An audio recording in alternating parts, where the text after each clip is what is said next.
So, magsimula na po tayo sa ating Bible study. Marami nga sa kanyang mga alagad, unahin ko muna po, pag sinabi po sa Tagalog alagad, hindi po ito yung katulong. Okay? Ang ibig sabihin po ng alagad, kung tutuusin natin, kung titignan natin yung root word dito, ito po ay disipulo ni Jesus. Tinagalog, isinulat, alagad, hindi nilagay disipulo. Pero sa mga bagong interpretasyon ng Biblia, disipulo na po ang nakalagay. Pag sinabi nating disipulo, ibig sabihin disciple in English. Ano bang ibig sabihin nun? It comes from the word discipline. Yung mga alagad na nadisiplina na ni Jesus. Yan po yan. So, marami sa mga kanyang mga alagad o disipulo o mga nadi-disciple or nadidisiplina na ni Jesus na nang narinig ito ay nagsabi, mahirap ang pananalitang ito. Yun ang sabi nila kay Jesus, mahirap ang pananalitang ito. Nakakaunawa nito. Kasi po yan yung pong sinabi ni Jesus na kung sino man ang kakain sa aking balat at iinom ng aking dugo ay magkakaroon ng buhay, buhay na walang hanggan. Pangako ko yan. Yan ang sinasabi ni Jesus. Pero ang mga tao, instead, parang ang hirap namang mga pananalita nito. Sino ang makakaunawa nito? Sabi ng mga tao. In fact, they were following Jesus for so many years na. Siguro mga 1 taon na silang nagpa-follow kay Jesus. Hindi lang yon, na-witness na nila yung pagpapakain ng 2 fish and 5 loaves na dumami. Sila mismo naka-witness by eating the 2 fish and 5 loaves. Isipin nyo, dumami. Mahigit 10,000 sila ron. Nakalagay lang sa Biblia. 5,000 men, women, and children.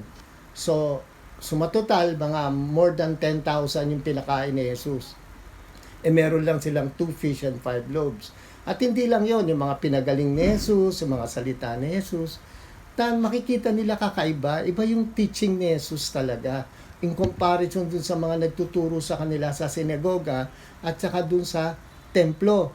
Yung mga nagtuturo sa sinagoga, ang tinuturo po niyan, dikahon niyan, talagang mga batas. Puro gano'n, puro batas ng ganito, batas na ganito, kailangan ganito, sumunod kayo. Si Jesus, ibang klase yung mga turo. Talagang wow, mapapawaw ka, kaiba itong mga turo nito. Okay? Nalalaman ni Jesus sa sarili niya na nagbubulong-bulungan ng kanyang mga alagad, mga kanyang disipulo, patungkol dito. Sinabi niya sa kanila, kakatisod ba ang sinabi ko sa inyo? Isipin nyo, no? Nakita lang ni Jesus, nabubulong-bulungan. Tapos sabi niya, stumble ba kayo? Nakakatisod ba? Mga sinasabi ko. Yung mga tao siguro, o isa tayo doon. Parang ang nakakatisod yung mga sinasabi mo, parang hindi namin naiintindihan. Tsaka kilala ka namin, anak ka lang ng karpintero, yung mga salita mo, bakit ganyan? Natalo mo pa yung mga priest namin dito. Natalo mo pa yung mga Pharisees namin dito, mga Sadducees, mga teachers of the law. Natalo mo pa, ikaw anak ka lang ng karpintero. Kung ganun po ang nangyari sa kanila. Gaano pa kaya kung makita ninyo ang anak ng tao na pumapaitaas sa dati niyang kinaroroonan? Sabi ni Jesus, paano pa kung makikita niyo ako na umaakit ako sa langit? Alam niyo ba na si Jesus lang ang galing sa langit at siya lang din ang bumaba mula sa langit. Wala pong iba. Wala pong ibang nakapunta sa langit. Kaya po minsan may mga nababasa tayo o napapanood natin sa Facebook na yung isang bata namatay, pumunta sa langit at kinausap ng ama at sinabi, bumalik ka ron. Hindi po totoo yun, baka ilusyon niya lang yun. Kasi po si Jesus mismo nagsabi, siya lang yung nakapunta sa langit at siya rin yung bumaba sa langit. Ngayon, tanong, paano yung kriminal na sinabi ni Jesus na ngayong araw to, sasama kita sa paraiso. Ngayon, paraiso, maliwanag po yung sinabi ni Jesus. Paraiso, hindi niya sinabing dun sa langit, sa bahay ng Ama. Hindi po. Kaya yung mga namamatay ngayon, ay nasa paraiso. Yung mga tumanggap kay Jesus, di ba, 2 kriminal yon. Yung isang kriminal, tinanggap si Jesus. Yung isang kriminal, hindi. Yung isang kriminal na tumanggap kay Jesus, ngayon din sasama kita sa paraiso. So, yung mga namatay na kumilala kay Jesus, nasa paraiso po ngayon. Yung mga namatay naman na hindi kumilala kay Jesus, nasa Hades. Yun po naman yung parable ni Jesus na rich man at si Lazarus. So, meron pong dalawang pagpupuntahan. Yung isang tumanggap at hindi tumanggap.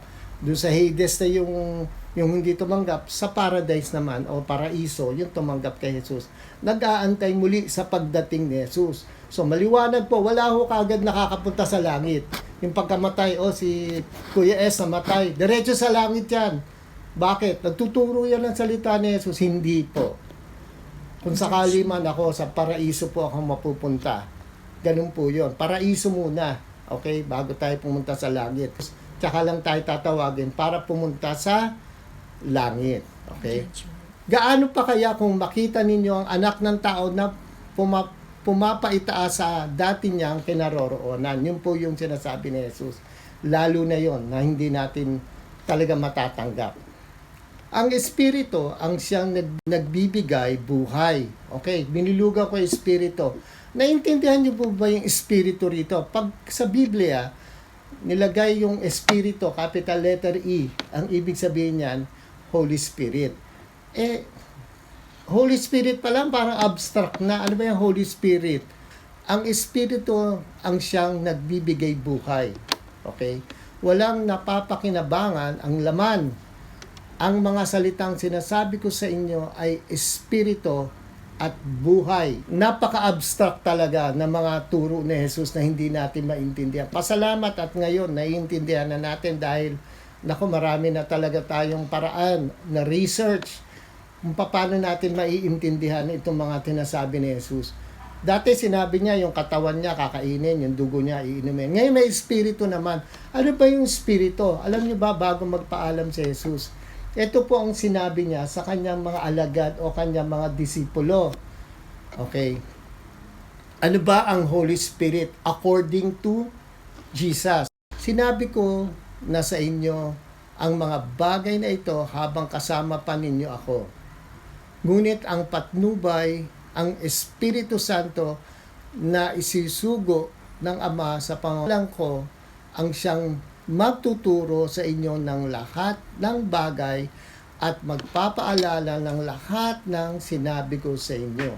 So maliwanag pala ang Espiritu Santo ay isinugo ng Ama. Ibigay pala ng Ama yan. Okay? Sa pangalan ninyo, ni Jesus.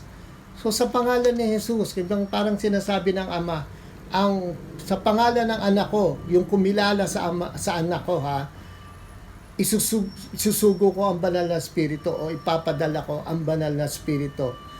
Siyang magtuturo sa inyo ng lahat ng bagay at magpapaalala ng lahat ng sinabi ko sa inyo. Sabi ni Jesus, ang Espiritu Santo daw ang magpapaalala sa atin at magtuturo lahat ng mga itinuro ni Jesus. Yun pala ang Holy Spirit. Ganun pala ang trabaho ng Holy Spirit. Ipapaalala sa atin, ibubulong sa atin. 'Di ba? Parang konsensya 'yan nung tayo hindi pa nakakakilala kay Jesus. Ngayon alam na natin na ibubulong pala sa atin. Paano ibubulong sa atin kung hindi naman natin kilala si Jesus? Kaya po tayo nag-aaral ng mga salita ni Jesus. Maliban sa salita ni Jesus, meron pa bang pwedeng ituro ang banal na Espiritu? Ito po ang sasabihin ko sa inyo. Wala. Okay? Ang itinuturo lang ni Jesus ang ibubulong ng banal na Espiritu. So maliwanag po yan. Si Jesus po nagsabi niyan. Ipapaalala ng banal na Espiritu ay katuruan lamang ni Jesus. Kaya po, napakalungkot isipin. Okay? May mga churches, galing ho kami dun sa Victory nung last 2 weeks ago. Inaantay kong banggitin ang mga salita ni Jesus. Wala. Meron siyang famous na tao na sinabi, nag-quote siya ng sinabi ng isang famous na tao. Asan si Jesus? Sabi ko. Mamaya pupunta siya kay Apostol Pablo. Alam nyo, ang sinabi ni Apostol Pablo, parang nahuhulog na yung pangako na parang, ano ba itong mga tinuturo nito? Okay, maganda yung sinasabi ni Apostol Pablo. Wala akong problema, nasa Biblia yan. Pero ang ipapaalala daw ng banal na spirito na pinadala ng ating Ama ay katuruan ni Jesus. Kaya po ako mismo nagsasabi sa inyo, bantayan nyo po yung mga preacher natin sa church. Okay? Kung ano ang tinuturo ba si Jesus o hindi? Okay?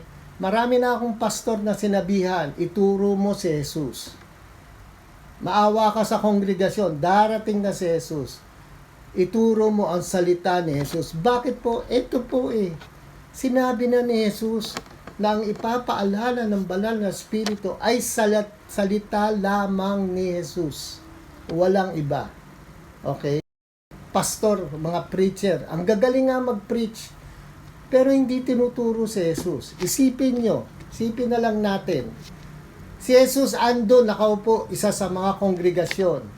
O sa stage, kasi alam niyo naman, siyempre si Jesus ay guest of honor ng church. Lumalabas, nakaupo siya rin sa stage. Tapos magsasalita yung pastor. Ang ituturo niya, alam niyo si Moises, alam niyo si Isaiah, si Haring Solomon. O punta tayo kay Paul. Si Paul, alam niyo si Paul, tsaka si Peter, mga ganon. At the end of the preaching, manalangin po tayo. Hallelujah, praise the Lord, in Jesus' name. Yun lang, ganyan babanggitin, in Jesus' name, Jesus. Pero yung katuruan ni Jesus, hindi niya tinuturo. O ano mangyayari sa huling pagbalik ni Jesus? Goodbye ka. Ikaw ang goodbye. Bakit? Godbye Hindi mo sinasama ang salita ng Ama na galing kay Jesus, na ipapaalala ng banal na spirito. Hindi komot na sa Biblia po Iyan ang sinabi ni Jesus. May mga karagdagan na mga salita. Ayan malibang sa salita niya, yun lang ang ipapaalala ng banal na spirito. Tapusin po natin to. Ang iniiwan ko sa inyo, ang aking kapayapaan ang ibinibigay ko sa inyo. Hindi ito katulad ng kapayapaang ibinibigay ng mundo. Okay? Ang gustong sabihin dito, kapayapaang binibigay ng mundo, yung ang gagaling magsalita ng mga tao, pero hindi naman tinutukoy si Jesus. Huwag magabagabag ang inyong kalooban at huwag kayong matakot. So, yan po ang gustong sabihin lang ni Jesus. Huwag kayong matakot kapag ang salita ko ay nasa inyo. Okay, pagpatuloy po natin yung kwento. Subalit, mayroong ilan sa inyo na hindi sumasampalataya. Sabi ni Jesus, diniretso niya na. Alam ni Jesus nang simula pa kung sino sila na hindi sasampalataya at kung sino ang magkakagulo sa Kanya. So, nung pa pala, matagal na alam na ni Jesus kung sino sasampalataya at kung sino ang hindi. Okay? Na kahit na anong isaksakan ko pa kayo ng salita ng Ama, nasabihin ko sa inyo, ako ay galing sa Ama, hindi kayo maniniwala sa akin. Ganun po yan. Yan po ang gustong sabihin dyan. Sinabi niya, kaya nga sinabi ko sa inyo, walang sino mang makakalapit sa akin, malibang ibigay ito sa Kanya ng aking Ama. Sa Bible study natin, kahit na ano pang gawin natin, mag-invite tayo ng marami, kung sino-sino pang imbitahin natin, pero wala naman talaga sa puso nila na makilala si Jesus. Aalis at aalis yan. Okay, maliwala ho kayo. Kaya, kung si Jesus na-experience yan, tayo rin, na-experience natin yan. Lalo na po kami yung gusto naming ipahatid ang salita ni Jesus. Kaya sabi nga ni Jesus, ulitin ko po, sinabi niya, kaya nga sinabi ko sa inyo, walang sino mang makakalapit sa akin, malibang ibigay ito sa Kanya ng aking Ama. Kalapit ng Ama, yung tao, patungo kay Jesus. Bakit? Para malaman niya kung anong salita ng Ama. Lumapit ka kay Jesus, malalaman mo kung anong mensahe ko sa iyo. Parang ganun po yan. Mula noon, marami sa kanyang mga alagad o disipulo, marami na yung mga dinisiplina niya, ang bumalik at hindi na sumama sa kanya. Nag-goodbye na. Hindi lang goodbye, Godbye. Okay? Totally, nag-Godbye na. Ay, ayoko niyan. Ayoko ng mga ganyang katuruan. Gusto ko yung yung Alam mo na, yung sasaya lang ako pagka Bible study, makikipagtsikahan ako sa mga kasama ko dyan. Mag-uusap-usap kami tungkol sa mga how you now, or saan ba susunod na lakad natin, o saan ba ang kainan natin, saan ba susunod na pasyalan natin. Eto, makikita natin, mula noon marami sa kanyang mga alagad ang bumalik at hindi na sumama sa kanya. Ano ibig sabihin bumalik? Bumalik na dun sa kanilang lumang gawain. Yun ay po yun. Bumalik. Ayaw na. Ayoko niyan. Ayoko ng ganyang klaseng mga katuruan. Kaya nga, sinabi ni Jesus sa 12. Okay, natira yung 12. So marami nang sumunod sa kanya ibang tao. Parang kayo, ilan lang tayo rito, kayo yung natitira. Nais din ba ninyong umalis? Okay? Kung ako si Jesus, tatanungin ko kayo, when, nais mo rin bang umalis? Parang gano'n. Ate Pasita, gusto mo na rin ba umalis? Bababay ka na rin. O Marilyn, gusto mo na ba umalis at umuwi ng Korea? Parang gano'n. Si Ilona, gusto niyo na ba umalis dito dahil tinuturo natin si Jesus? Di ba? Parang gano'n yan eh. Kayo, gusto niyo na rin bang umalis? Parang ganyan. Sumagot sa kanya si Simon Pedro, Panginoon, kanino kami pupunta? Nasa iyo ang mga salita ng walang hanggang buhay. Parang sinasabi ni Simon Pedro na, ay naku, ang ganda nga ng mga tinuturo mo eh, kasi yung salita ng Ama, nasa iyo. Iyan yung nagbibigay sa amin ng walang hanggang buhay. So, si Pedro, makikita natin, nasa puso yung pagtanggap niya ng salita ni Jesus. Tinawag ng ating Ama para lumapit kay Jesus. Kami ay sumasampalataya at nalaman namin na ikaw ang Mesiyas. Mesiyas o Messiah.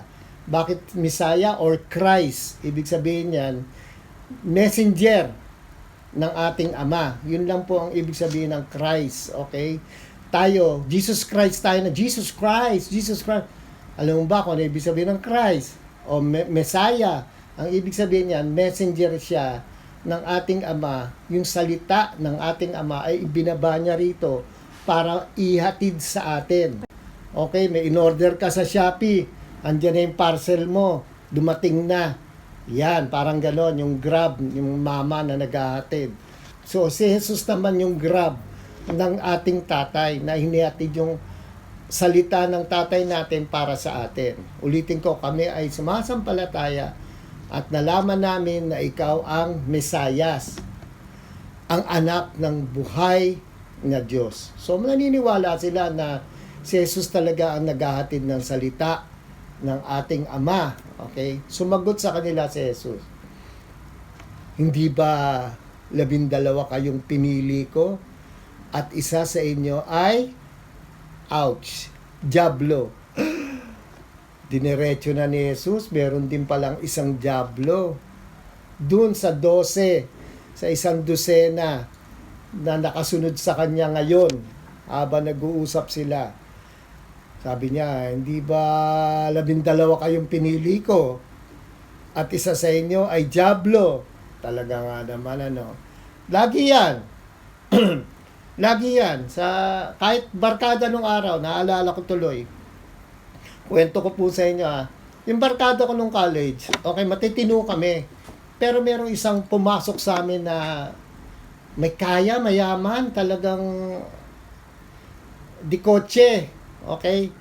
Medyo may kayabangan.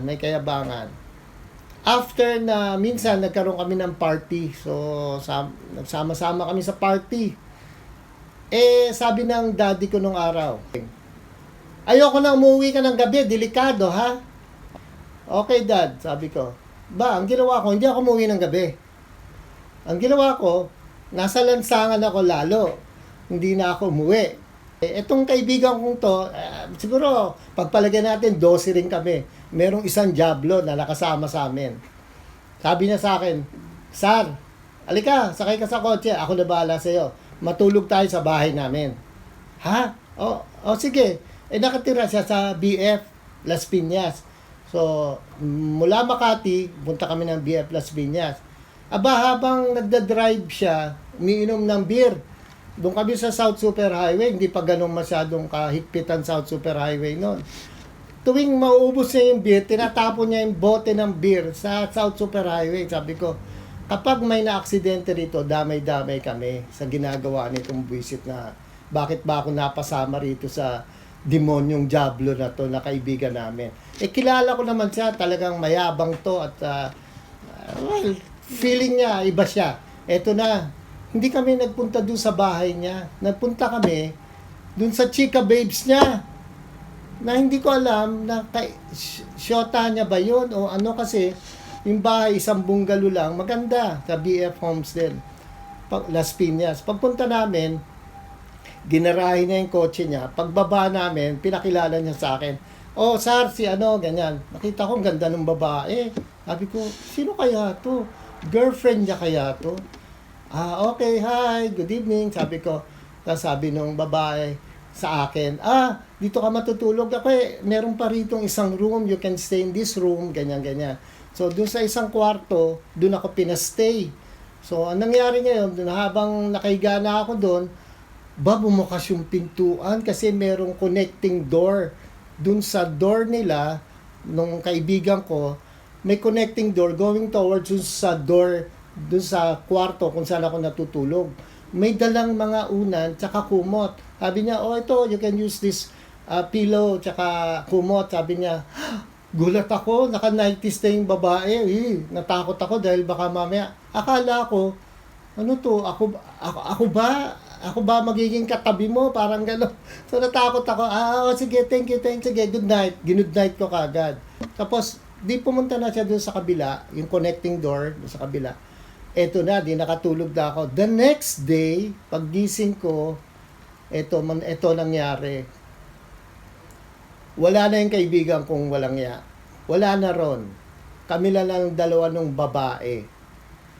At nakita ko, may dalawa siyang anak na baby pa. Buhat-buhat niya, tsaka yung isa naglalaro. Sabi ko, kaninong anak yan? Hindi na sumagot. Takot ako. Kasi baka mamaya kabit ng kung sinong mga nepo baby. I don't know, mayaman eh. O, diba? Natakot ako. Sabi ko, ganun, hindi nyo anak yan. Kanino anak yan? Sumagot kung kanino. Sige, I have to go. Sabi ko sa kanya, saan ba sakayan dito pa uwi? Takot ako. So, doon natin makikita na meron talaga, ultimo sa barkada, meron isang Diablo. Okay, balikan natin yung kwento ni Jesus Sumagot sa kanila si Jesus, hindi ba 12 kayong pinili ko at isa sa inyo ay Diablo? Okay? Tayo rin po, I'm sure, naka-experience kayo niyan. Demonyo, ipapahamak tayo. So, si Jesus mismo, alam niya kung sinong Diablo. Okay, ang tinutukoy niya ay si Judas na taga-Keriot. Kaya po tinawag na Judas Iscariote, taga-Keriot pala siya, na anak ni Simon. Ito si Simon ay isang negosyante to, okay, nung araw. Kaya to si Judas, marami siya nakikitang negosyo ng tatay niya. Okay? So, nasanay siya maging negosyante. Anak ni Simon sapagkat siya ang magkakanulo o magbibitray sa kanya kay Jesus. Siya ay isa sa 12. So, tinukoy na ni Juan kung sino yung magbibitray kay Jesus, si Judas. Noon pa lang imagine chapter 6 pa lang to, pero alam na nila kung sino yung magbibitray, si Judas. Bakit? Kilala ba natin si Judas? Yan yung nagbitray kay Jesus.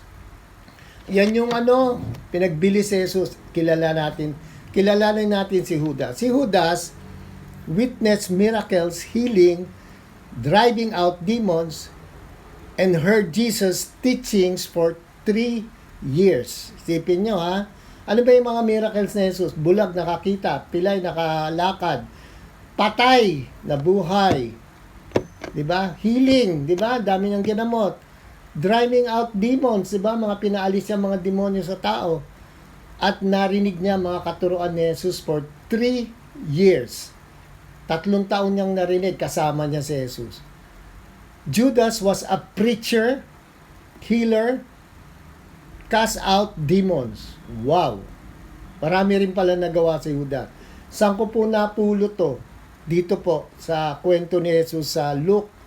Jesus called the 12. Tinawag ni Jesus yung 12 and gave them power and authority. Binigyan pala ng power yung 12. So kasama pala si Judas dito. Okay? Gave them power and authority over all demons. May power pala si Judas over all demons. Ultimo sa demonyo, kaya niyang palayasin. And cure diseases. Oh, yung mga may sakit, nakagamot pala si Judas. Bakit? Binigyan siya ng authority ni Jesus eh. Okay? And he sent them out to proclaim the kingdom of God and to heal. To proclaim, the preacher. Di ba? Pinoproclaim nila. Okay? Ang kingdom of God. Para manggamot. Yan po si Judas. So kasama nila, binigyan ni Jesus ng power. The treasurer. So tigahawak ng pera pag sinabing treasurer. But one of his disciples, Judas Iscariot, who was later to betray him, objected, "Why wasn't this perfume sold and money given to the poor?" Ito po yung babae na lumapit kay Jesus.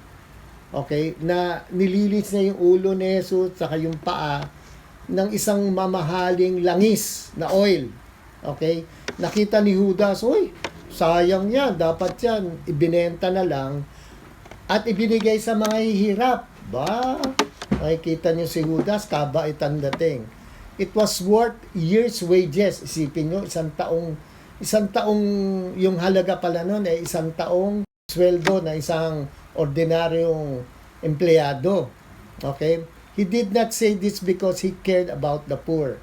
Hindi niya daw sinabi to dahil nag-aalala siya o naawa siya sa mga mahihirap, but because he was a thief, diretso. Siya ay magnanakaw. Bakit siya magnanakaw? As keeper o treasurero o treasurer of the money bag, kasi kila Jesus po, kapag lumalakad sila at nagpipreach at nagtuturo sila o nanggagamot sila, meron po mga nagdo-donate talaga. Lalo na yung mga mayayaman, katulad ni Jairus. Nako, yaman nun. Tigapamahala ng sinagoga. Nung pinagaling niya yung anak na mamamatay na, for sure nagbigay yon. So maraming mga nagbibigay pala kala Jesus. Ang problema, ang treasurero nila, si Judas. Okay? So treasurer nila si Judas. Ito na ang ginawa. As keeper of the money bag, o tigapangalaga ng kanilang pera, okay? He used to help himself. Ano ibig sabihin? He used to help himself. Kumukuha siya, nangungupit siya, okay, to what was put into it. Debit, credit, kupit, parang ganon. So, siya yung tagahawak ng pera, pag nakita niya, daming pera, teko, nakukupit muna ako para sa sarili ko, pangangailangan, okay? So, alam na nilang lahat, nasisilip siguro nila ni Juan, nung naisulat nila to na, si Judas, nangungupit dun sa pera, So, dahil treasurero siya, nagkaroon siya ng tukso sa pera. Ayan. The businessman. Negosyante rin pala to si Judas. As I have said, ang tatay niyang si Simon ay negosyante. So, meron din siyang pusong pagiging negosyante. Sold Jesus for 30 silver coins. Then Satan entered Judas. Pumasok daw si Satanas kay Judas. Paano ba pumapasok si Satanas? Kunyari tayo, papasukan ba tayo ni Satanas? Pwede. Kapag tayo ay madalas natutokso at hindi natin hinihingan ng tawad para magbago. Okay? Minsan lang, ganito. Kunyari, nagnakaw tayo. Okay? Ang gagawin lang natin, ay, hindi maganda yung ginawa ko, nagnakaw ako. Pero sa puso natin, hindi naman tayo nagsasorry. Kasi ang taong nagsasorry o nagre-repent, nagbabago, hindi niya nauulitin. Pero si Judas, yung ultimatum ng kanyang pagnanakaw, eto na ang ginawa niya. Then Satan entered Judas. Pinasukan na siya ng demonyo. Dahil hindi siya talaga humihinto. Gusto niya pera. Pera pa more. Judas called Iscariot, one of the 12, and Judas went to the chief priest and the officers of the temple guard and discussed with them how he might betray Jesus. So, halika, meron ako ibebenta sa inyo si Jesus. Pag-usapan natin kung paano ko sasabihin sa inyo kung nasan si Jesus. Parang ganun yan. Nagkaroon sila ng dealing ng mga chief priest. Yung mga chief priest po, naiinis na kay Jesus, gusto na nilang patayin si Jesus. Dahil sa mga turo ni Jesus na siya daw at ang Ama ay isa. Siya ay magbibigay buhay. Kainin niyo ang aking laman at dugo at bibigyan kayo ng buhay na walang hanggan. Yan mga turo ni Jesus na ayaw nito mga chief priest. Ito po mga chief priest, sa ngayon panahon ngayon, sila po yung mga namamahala ng churches. O sino po yan? Yan yung mga pastor. Yan po yung mga pare. Sino pa? Basta yan, sila yan. So, ngayon, kesa ituro ni Judas na maniwala kayo dito kay Jesus, hindi. Ay, pera pa more. Kailangan ko ng pera. Okay, bebenta ko sa inyo si Jesus. Okay, so nag-usap sila. And the officers of the temple guard and discussed with them how he might betray Jesus. They were delighted and agreed. Okay, nagkausap sila. O, paano? Kasunduan natin to. Bayaran tayo to give him money. So, binigyan na ngayon si Judas ng pera, yung 30 silver coin. He consented and watched for opportunity to hand Jesus over to them when no crowd was present. Doon ko sasabihin sa inyo, napuntahan nyo si Jesus at doon nyo hulihin. Alam nyo po yung 30 silver coin, matindi po yun, malaki yun. Nakabili nga ng malaking lupain yun eh. Yan po yung 30 silver coin na ginawa ni Judas. Yung ibinalik niya yung pera. Okay? Tama-tama, mahal na araw ngayon. Ibinalik niya yung pera. Hindi naman tinanggap ulit ng mga priest. Kasi sabi ng mga priest, blood money to. Okay? Itong perang to nakuha sa kasalanan. Okay, ang gawin na lang natin, bili natin ng lupa to. Yung mga priest, mga paris, bili na lang natin ng lupa to. Yung lupa na yung ginawang simenteryo. Pero ang laki pong lupa yon. So, Judas' biggest sin, sa palagay nyo, anong pinakamalaking kasalanan ni Judas? Pride. Masyado siyang ma-pride, mataas ang tingin niya sa sarili niya na hindi niya kailangan sa Jesus. Sasabihin natin, betrayal. Magkaroon siya ng self-entitlement na iba ko, may pera ako. Pero at the end, anong nagawa ng pera mo? Di hirap na hirap ka, mabaliw-baliw ka. Hanggat nagbikti siya. Diba? Nagpakamatay si Judas. Because of pride. Hindi katulad ni Peter and the rest of the disciples, lumayo kay Jesus nung tinapako na siya, nagkawala sila. Pero at the end, nagsisi sila. Bumalik sila kay Jesus. Si Judas hindi bumalik. Pinatay niya yung sarili niya. Yun ang ginawa niya. Ay, papatayin ko na lang ang sarili ko. Message. May mga tao nakakita sa mga miracles at nakarinig sa mga katuruan ni Jesus. May nananatili at may mga umalis. At hindi siya matanggap. Diba? Ganyan na nangyari. Lahat ng yan ay nalalaman ni Jesus tulad din ng masamang balak ni Judas sa kanya.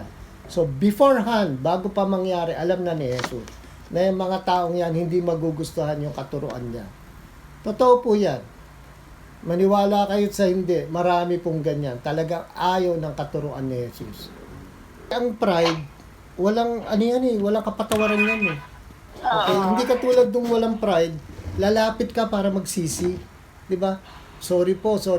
Ilan po sa atin? Ako, guilty ako dyan. Nakagawa ka ng kasalanan pero sa panalangin mo, hindi, dapat lang, ginawa ko yun eh. Kasi ganun yung taong yun eh, masama yung taong yun eh. Diba? Instead na, sorry po Ama, pasensya na po sa nagawa ko. Mukhang hindi yata kaaya-aya sa inyo. Pagpasensyahan niyo na po ako. Diba? May pride tayo para iangat ang sarili natin na para sabihin natin na yung ginawa ko tama. Hindi ako nagkamali sa ginawa ko. Dapat lang, ganun pa nga minsan no? Dapat lang, buti nga sa kanya. Ganun nga. Ganun pa tayo, di ba kuya, minsan kuya, parang sarili natin, very tayo yung tama. Pero totoo yan, hindi tayo, ma-pride talaga tayo. Totoo po yan. Kaya nga yung lesson natin sa buhay ni Judas, kilala tayo ng ating Ama, kilala tayo ni Jesus, alisin natin yung pride. Ayaw ng Ama natin yan. At pag hindi natin naalis yan, anong mangyayari sa atin? Pwede tayong sapian ng Diablo. Palalakihin niya pa yung kasalanan natin dahil dyan sa pride na yan. Okay? O meron pa po. May nakikita pa ako isang may nakikita pa akong ibang ginawa ni Judas. Sige po. Di ba yung pagiging hypocrite niya? Okay, hypocrite siya. Okay. Yung sa yung kunyari, ibebenta na lang para sa mahirap. Yung yung oil. Kunwari, follow up siya ni Jesus, pero behind that may hidden agenda siya. Kaya nga eh.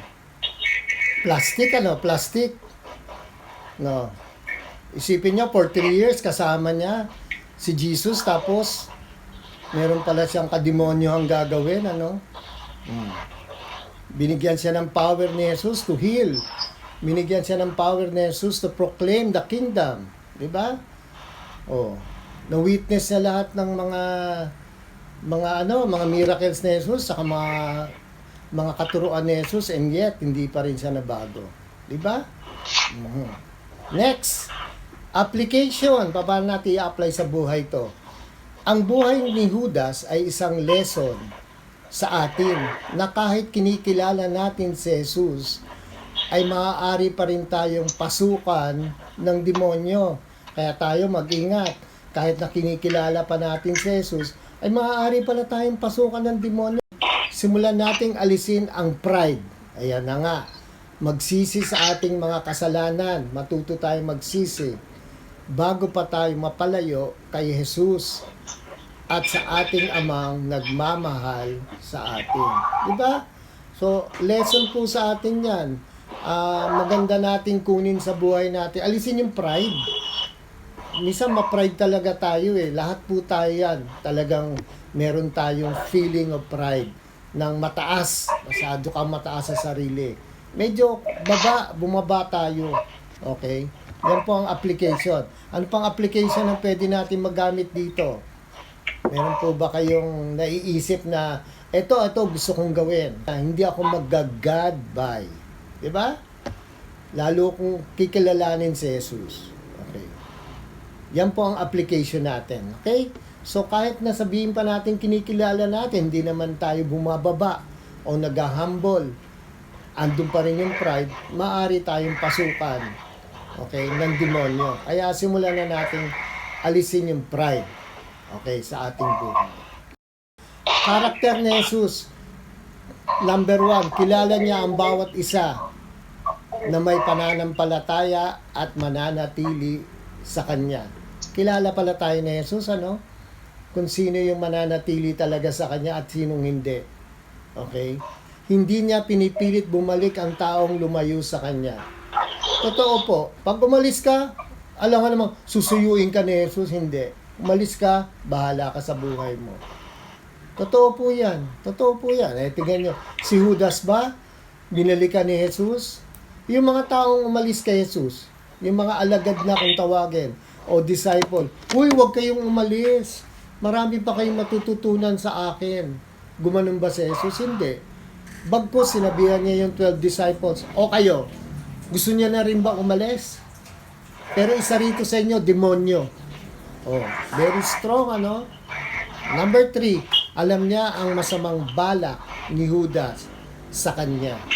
So, alam ni Jesus, laman ng puso natin, na kahit na ano pang gawin natin, kahit na sabihin pa natin, nagbababad tayo sa church, o sa mga Bible study, pero hindi natin siya kinikilala at hindi natin sinusuko yung masama nating ugali, lalo na ang pride. Ngayon, nag-aalisan yung mga tao. Sasama ba tayo pag alis? Paglayo kay Jesus at sasabihin natin, God, bye. Okay na ako sa buhay ko. Mabait naman ako. Diba? Hindi po nakukuha sa kabaitan niya. Yan po ang karakter ni Jesus. Kaya sa end, goodbye. Hindi Bye. God, bye. Maraming salamat po, pero kung meron po kayo idadagdag. Sa atin, yung iba, hindi na isusunod yung mga salita ng Diyos. Kasi mas pinipili nila maging comfortable sila. Kasi may mga times na akala natin, maganda na yung buhay natin, yun yung gusto niya. Pero may mga bagay na nilaan pala siya sa atin na kailangan natin dumaan sa pagsubok to make us, better. Pero hindi nakikita ng tao lately yun eh. Kaya minsan, natutukso yung mga tao eh. Pero kung nasasabi, wala akong ng last lesson, pero may nabasa akong Alpha 3, Iron Dam Collection, 7 yun eh. Kung titignan natin yun, susundan natin yun, paniniwalaan natin yun, trust eh. Kahit uncertain, kahit hindi komportable sa atin, kapag yun ang naging basehan mo o outline mo, gabay mo, hindi ka pwedeng malihis. Kanan ka lang. Kasi mga tao ngayon, mas pinipili nila kung ano yung masaya, magpapasaya sa kanila. Kaya minsan, set aside natin yung salita ng Diyos. Ayaw natin kilalanin kasi ang iniisip natin kung ano yung makataong makakatulong sa atin. Pero hindi natin iniisip yung future natin. Yung pinangako niya na lahat ng mag-uubay sa kanya may magandang natin. Totoo. So, trust lang talaga. Habang sinasabi, Yun ang mga tulang sa atin. habang sinasabi mo yan, naalala ko yung tiga Cavite na isang opisyale sa Cavite na nagkaroon sila ng okasyon na ang panalangin nila ay ang ganda ng prayer. Tapos after a week or after a month, kinulong siya kasi magnanakaw pala siya. Ayoko nang sabihin kung sino man yun. Pero nakita ko sa Facebook, nag-post siya ng kanilang prayer pa. 'Di ba? Nag-pray sila nung Kaya ko yun. ha? Kilala ko, naghihingi pa nga ng prayer eh. Oo, 'di ba? Nangingi pa ng prayer. At nalalalangin din siya. Tapos ngayon nakakulong dahil magnanakaw pala.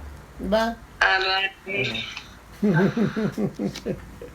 So, yan, sa Cavite yun. Si Ate Linda kasi tiga Cavite. So, naranasan mo ang paghihirap niya dyan sa Cavite na ninakaw kasi na isang tao. Okay, meron Kasi pa po mas ba? iniisip nila yung mabuti sa kanila, yung nawawala na yung goodness nila sa ibang tao. Nauuna yung pagiging makasarili nila. Hindi nila nalalaman nasasaliban na pala sila ng kalaban. Na without knowing it. Kung Kasi tutusin, iniisip lang nila yung komportable sa kanila, yung magpapasaya. Wala na yung care sa ibang tao. totoo.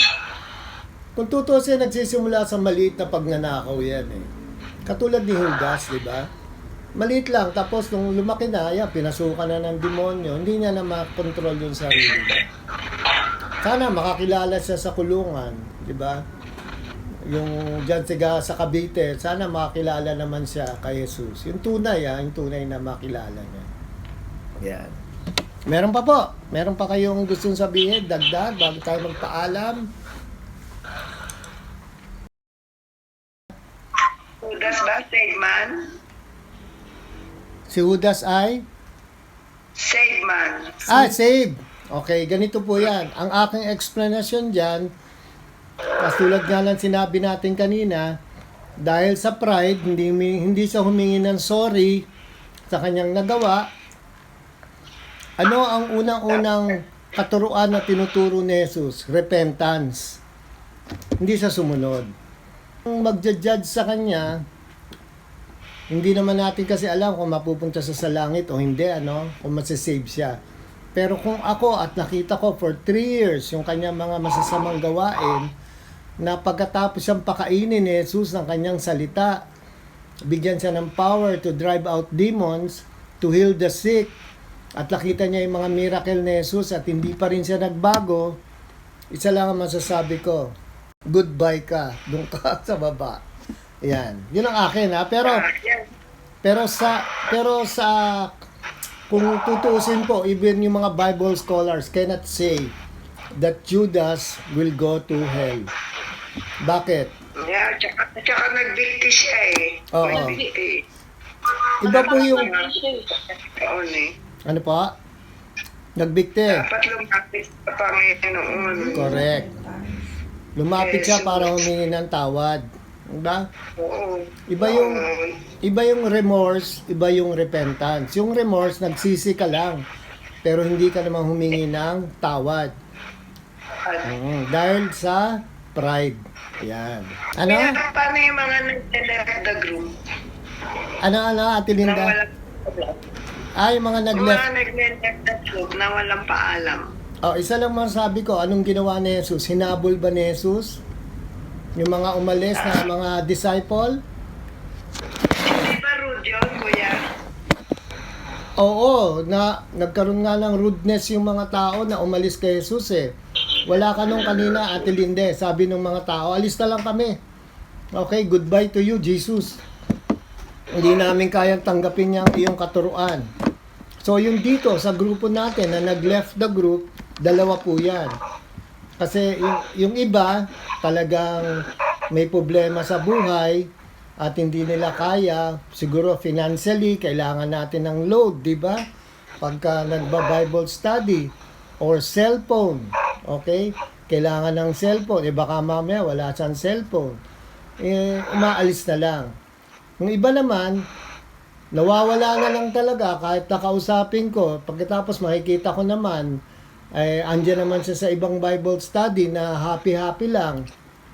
Barkadahan lang. Lakad dito, lakad doon. Wala na akong magagawa. Ayaw nyo ng salita ni Jesus, wala akong magagawa. Di ba? Hindi po salita ni Kuya S ang itinuturo rito, kundi salita ni Jesus. So, kung sakali man nag-left the group sila, isa lang masabi ko, who you? Who you? Bahala kayo sa buhay nyo. Actually, kawalan nila yung Kuya Esa. Ano? Kasi sa akin kawalan nila yon. Sa akin, kasi beginner lang ako. Zero knowledge like you started. Para sa akin, na-excite ako every Wednesday. Ay, salamat. Nakikilala mo ba si Ewan Jesus? ko ba bakit hindi nila nakita yun? Alam mo ba, sinasabi ko kay Bel pag nagkukwentuhan kami. Kasi hindi naman ako maano sa Bible aminado naman ako. Yung mga nangyayari sa buhay natin, yung mga tanong sa buhay natin na hindi natin nasasagot, dito sa Bible study, sinasagot tayo. Ay, salamat. Hindi nyo lang alam, pero kung isa sa puso nyo, isa sa buhay nyo, sinasagot tayo. Kasi every night, bago kami matulog mag-asawa, nanonood siya ng TV, kinukulit ko siya, or alam mo, ganito, ganyan. Tapos, di ba may nangyari sa yung ganito, o sabi sa Bible, dun sa ganito, ganito, ganyan. So, yung mga, di ba yung mga taong sobrang problemado, sobrang nasa depression, di ako naniniwala sa depression pinag-usapan namin ni Bobo. Kasi, ito yung pinaka magandang pag-usapan na topic. Hindi ako nabuboard. Sa totoo lang, hindi ako nabuboard. Kasi para sa akin na wisdom to, ito yung pinaka-importanteng parang genius. Alam mo yun? Parang alam mo lahat. Pag ito yung parang, kasi meron akong barkada nung high school. Ang pinagkukwentuhan nila, yung mga buhay na walang, para sa akin parang common na payabangan, nag-road trip kami, chuba-churba, nagpunta kami sa ganun. Hindi na ako interesado sa ganun. Pero pag sinabi mo yung tungkol, ayan si Bel, alam niya yan, pag tungkol sa ganun, go ako. Kasi ako yung tipo ng taong gusto ko may na-learn. And I think this is a good thing. Kasi may mga tanong tayo na hindi mo na kailangan itanong kay ganito, kay ganire, sa Google, nasasagot Yun lang. As per experience, beginner kasi ako Wala akong inaatinan ng Bible study. Although yung brother-in-law ko, praise, hindi naman kami nag-uusap tungkol dito. Pero maganda talaga. Hindi nakaka-bored. Para sa akin ewan ko lang sa iba. Nag-opera sa akin ng Cisco yung doktor siya sa St. Luke's. Sinera namin ni Ate Belinda.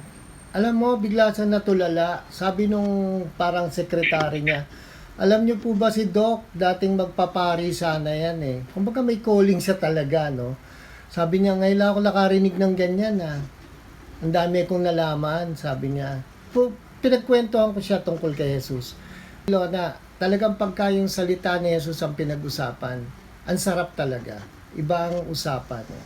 Iba yung parang nabubuhay yung mga kaluluwa mo, di ba?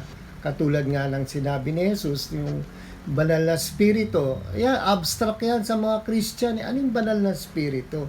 Yung pala, ang banal na spirito magpapaalala sa atin ng salita ni Jesus. Okay? So, akala natin yung Holy Spirit, yung mapoposes tayo na hallelujah, praise the Lord. May Holy Spirit yan. Hindi po. Ang Holy Spirit, ang trabaho niya, ipaalala sa atin ang salita lamang ni Jesus sa Biblia. Yan. Tito S, parang nare-realize mo lagi na yung mga nangyayari sa buhay natin sa araw-araw, parang test of faith. Kung sabi mo nga, kung patuloy tayong magta-trust sa Kanya o mag-goodbye tayo sa Kanya. Mm-mm. Diba? Parang yung mga nangyayari sa buhay natin, parang dinadala tayo ni Lord na kung hanggang saan tayo maniniwala sa Kanya. Correct. Or it's either mawawalan na tayo ng tiwala sa Kanya. Parang ganun. Alin sa drop. May tatanong sana ako eh. Sige. Ito kasi kanina di ba may nasabi kayong tungkol dun sa si Judas, di ba? Parang nagpakamatay siya, di ba? So, hindi siya save. Tapos bigla ko lang tuloy naalala yung anak ni Kuya Kim. Di ba? Yung di ba? Parang alam ko sila, Christian sila, di ba? Tapos yung anak niya, yun nga, ano bang nyo sa mga ganun, depression, yung mga may pinagdadaanan na mental problems na ganun. Tapos, na kinukuha nila yung buhay nila, nagpapakamatay sila. Ano sila ay hindi mapupunta sa langit.